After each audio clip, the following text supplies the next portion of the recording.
ជាមួយគ្នានឹងអកុសលនឹងបានមិនប្រព្រឹត្តទុច្ចរិតទៅដោយកាយដោយវាចាហ្នឹងអញ្ចឹងទៅគឺសភាពនៃកិលេសទាំងអស់ហ្នឹងវារលត់បាត់ទៅវារសាយបាត់ទៅទោះជាវានៅអនុស័យចឹងក៏ពិតមែនប៉ុន្តែយើងមានឱកាសដែលត្រូវសំឧបនិស្ស័យដើម្បីឲ្យអកុសលហ្នឹងក៏ណាហ្នឹងហើយយើងបើខាត់អប់រំរឿយទៅវាកម្លាំងក្នុងការរោគសង្កត់នៅបាបអកុសលដែលវាមាននៅក្នុងចិត្តសន្តានហ្នឹងហើយ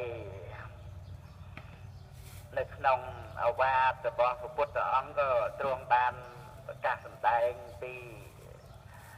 ការមិនធ្វើបាបទាំងពួងអញ្ចឹងទៅក៏យើងបកខាត់បានដោយអំណាចនៃកុសលចិត្តយកមានគុណធម៌គូជាមួយគ្នានឹងសិលណានឹងឯងព្រឹត្តទៅដោយអំណាចនៃមេត្តាចិត្តអញ្ចឹងទៅព្រឹត្តទៅបណ្ណាជាមួយគ្នានឹងការដែលយើងមានកល្យាណធម៌ជាមួយនឹងបាណាតិបាតាវេរមណីក៏យើងមានមេត្តាករុណាគូជាមួយគ្នានឹងអត្តនេទានាវេរមណីហ្នឹងក៏មានការចិញ្ចឹមជីវិតដោយល្អដោយប្រពៃចឹងទៅហ្នឹងជាកល្យាណធម៌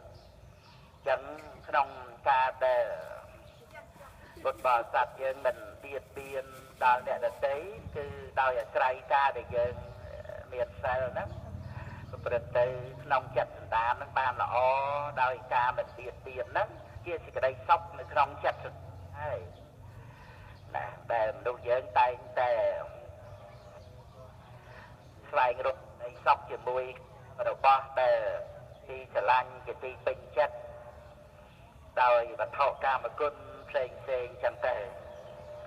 ហើយការស្រឡាញ់ការជាប់ជំពាក់